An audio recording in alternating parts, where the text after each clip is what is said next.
Akkam jirtuu hordoftoota keenya amma immoo oduu tokko isiniif qabannee dhiyaanneerra. Kutaa magaalaa Ameerikaa Michigaanitti hidhataan tokko konkolaataadhaan waldaa amantoota kiristaanaa Church of Jesus Christ of Latter-day Saints jedhamu konkolaataadhaan cabsee seenee dhukaasa banuun ibidditti qabsiisee namoota 4 galaafatee namoota biroo 8 ammoo madeessuu gabaasni BBC ni addeessa. Haleellaa kana kan raawwate nama maqaansaa Toomaas Jaaqoob jedhamu kan umriin isaa ganna 40 ta'e akka ta'e ibsameera.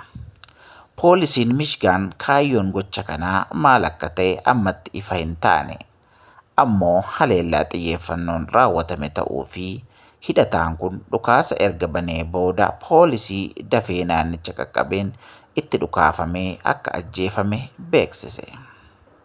Egaan barri kun bara dhumaati. Amantoonni yookaan hordoftoonni Kiristoos jabaannee Waaqayyoon haa kadhannu. Warroonni faallaa Yesuus Kiristoos ta'an yookiin immoo warroonni Yesuus Kiristoosin hin jaallannee fi hin hordofne waldaa kiristaanaarra deemanii balaa kana caala geggeessuu danda'u.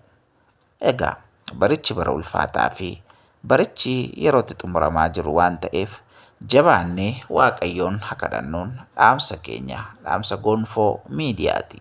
Hordoftoota keenya, hordoftoota Gonfoo Miidiyaa bakka jirtan hundumaatti Waaqayyoon kadhachuudhaan akka jabaattan, akka jajjabaattanii wal jabeessitan gamanumaan isiniif dhaamna.